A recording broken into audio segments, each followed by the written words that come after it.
Alors bonjour à tous. Aujourd'hui nous continuons la lecture de la chaîne d'or de saint Thomas d'Aquin. Et nous en sommes rendus au premier chapitre de l'Évangile selon saint Matthieu, au verset 20, que je vais lire. Comme il était dans cette pensée, voici qu'un ange du Seigneur lui apparut en songe et lui dit : Joseph, fils de David, ne crains point de prendre avec toi Marie ton épouse, car ce qui est formé en elle est l'ouvrage du Saint-Esprit. Alors nous avons, comme toujours, nos fidèles commentateurs, saint Jean Chrysostome, saint Augustin notamment, Raban. Et nous allons commencer par saint Rémi, qui nous dit la chose suivante. Comme nous venons de le voir, Joseph pensait à renvoyer Marie, en secret. Or, s'il avait exécuté ce dessein, la plupart auraient vu en Marie une femme perdue plutôt qu'une vierge. Aussi le ciel se chargea-t-il de changer bien vite le dessein de Joseph, ce que l'évangéliste exprime en ces termes, comme il était dans cette pensée. Et nous avons la glose qui nous rajoute ce commentaire. On reconnaît ici l'âme d'un sage qui ne veut rien entreprendre avec précipitation. Saint Jean Chrysostome, dans son homélie sur l'évangile selon saint Matthieu, sa 4e homélie, nous ajoute ce détail-là. La douceur de Joseph n'est pas moins admirable. Il ne confie à personne le soupçon qui l'agite, pas même à celle qui en était l'objet. Il garde tout en lui-même. Saint Augustin, dans son 14e sermon sur la Nativité, nous indique le détail suivant. Pendant que Joseph est dans cette pensée, que Marie, la fille de David, soit sans crainte, car de même que la voix du prophète apporta le pardon à David, l'ange du Sauveur vient délivrer Marie. L'ange Gabriel, le paranymphe de la Vierge, apparaît de nouveau, comme le dit l'évangéliste, voici que l'ange du Seigneur apparut à Joseph. Alors un petit commentaire de la glose sur ce terme apparu. Il indique que ce terme exprime la puissance de celui qui apparaît et qui se rend visible quand il veut et de la manière qu'il veut. Nous avons un commentaire de Raban qui commente ce mot en songe, ces mots, qui selon lui exprime comment l'ange apparut à Joseph, c'est-à-dire de la même manière que Jacob vit des yeux de l'esprit comme une image de l'échelle mystérieuse. Et là, saint Jean Chrysostome commente encore une fois cette apparition, où il dit « Il n'apparaît pas ouvertement à Joseph comme au berger à cause de sa grande foi. Les bergers avaient besoin d'une apparition manifeste à cause de leur grossière ignorance. Marie, à cause des grandes choses dont l'ange devait l'instruire la première. Une apparition de ce genre ne fut pas moins nécessaire à Zacharie avant la conception de son fils. » Alors, nous tirons maintenant un commentaire de la glose, qui vient nous dire ceci. L'ange, en apparaissant à Joseph, le nomme par son nom, lui rappelle le souvenir de sa famille et bannit la crainte de son cœur par ces mots « Joseph, fils de David ». En l'appelant par son nom, il le traite comme une personne qui lui est connue et comme un ami. Et saint Jean Chrysostome qui ajoute sur cette appellation « fils de David » qu'il voulut lui remettre en mémoire la promesse faite à David que le Christ naîtra de sa race. Et par la suite, saint Jean Chrysostome nous commente le passage « Ne craignez pas », où il indique qu'il nous fait voir qu'il craignait d'offenser Dieu en gardant chez lui celle qu'il regardait comme adultère. Autrement, il n'aurait pas pensé à la renvoyer. Et nous avons maintenant le commentaire de l'évêque Sévérianus, qui indique ceci. Ce chaste époux reçoit l'ordre de bannir la crainte de son cœur, car une âme bienveillante trouve dans la compassion qu'elle éprouve un nouveau motif de crainte. L'ange semble lui dire « Il n'y a point ici cause de mort, mais bien plutôt cause de vie, car celle que la vie a rendue mère ne mérite point d'être mise à mort. » Saint Jean Chrysostome nous commente de nouveau ce passage. ne craignez pas. Eh bien, ces paroles nous indiquent qu'on apprenne encore à Joseph que l'ange connaissait les secrets de son cœur et le prépare à croire tout ce qu'il allait dire des biens futurs dont le Christ devait être l'auteur. Saint Ambroise, dans son homélie, ses commentaires sur Saint Luc au livre 2, chapitre 1, indique ceci. Ne soyez pas étonnés qu'il donne à Marie le nom d'épouse. Il ne veut pas exprimer par là la perte de sa virginité, mais attester la vérité de leur union et la célébration de leur mariage.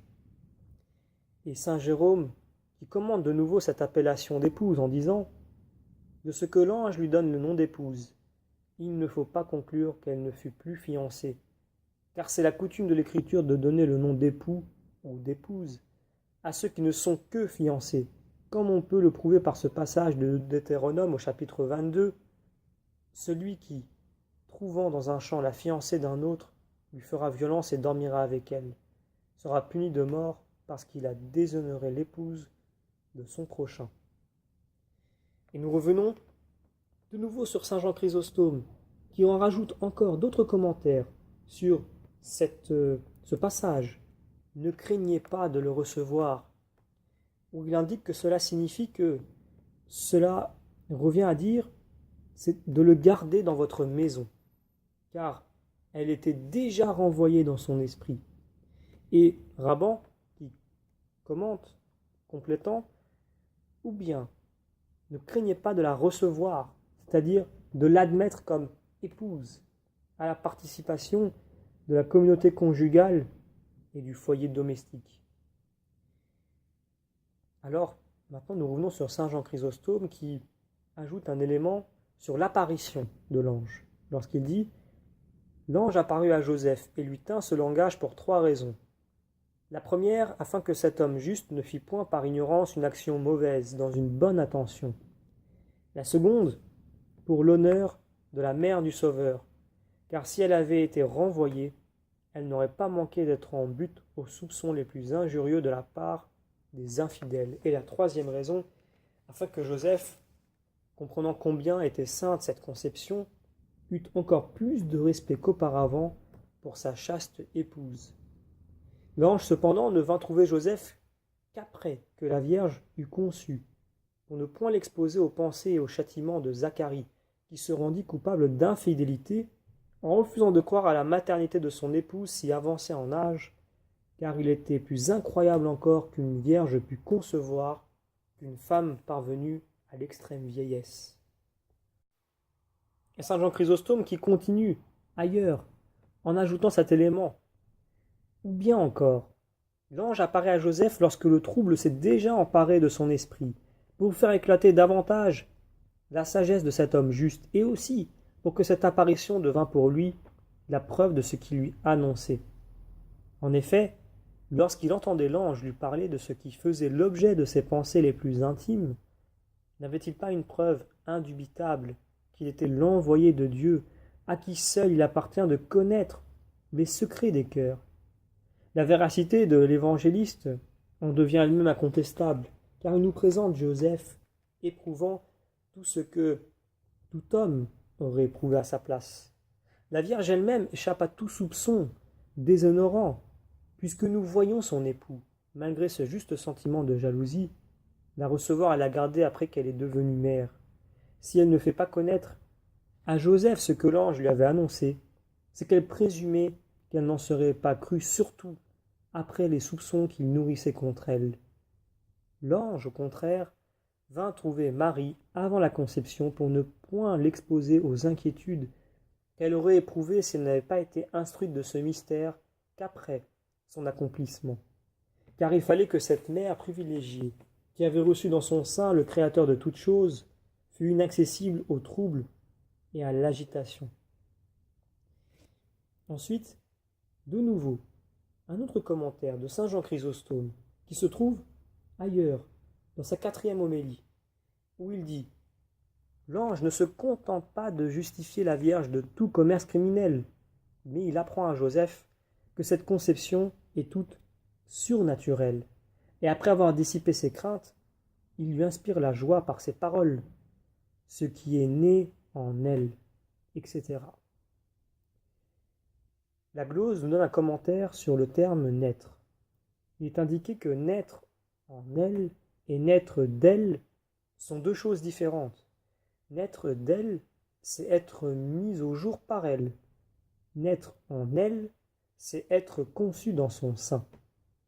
On peut dire aussi que, par suite de la prescience que Dieu, pour qui l'avenir est comme le passé, communiqué à l'ange, la naissance était comme accomplie.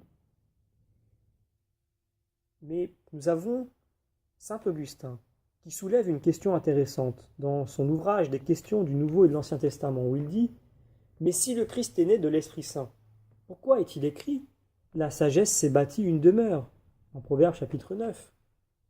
On peut faire à cette question une double réponse. Premièrement, la maison du Christ est son Église. Il s'est bâti par son sang. En second lieu, son corps peut être regardé comme sa maison, de même qu'il est appelé son temple. Or, l'œuvre de l'Esprit Saint est celle du Fils de Dieu, par suite de l'unité de volonté dans la nature divine. Que le Père agisse, que ce soit le Fils ou l'Esprit Saint, c'est toujours la Trinité qui agit. Et quelle que soit l'œuvre faite par l'une des trois personnes, c'est toujours l'œuvre d'un seul Dieu. Saint Augustin nous commande dans un autre ouvrage en ajoutant une autre question, une question qui avait été posée et auquel il répond. Mais pourrons-nous dire, cependant, que l'Esprit Saint est le Père du Christ en tant qu'homme, dans ce sens que l'Esprit Saint aurait engendré l'homme, comme Dieu le Père a engendré le Verbe? C'est une telle absurdité qu'il n'y a pas d'oreille chrétienne qui puisse la supporter.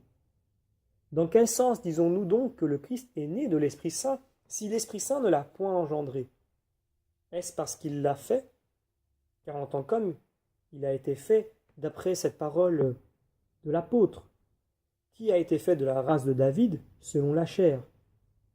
Mais de ce que Dieu a fait le monde, peut-on dire que le monde est fils de Dieu ou qu'il est né de Dieu? Non, sans doute. Tout ce qu'on peut dire, c'est qu'il a été fait, créé ou formé par lui.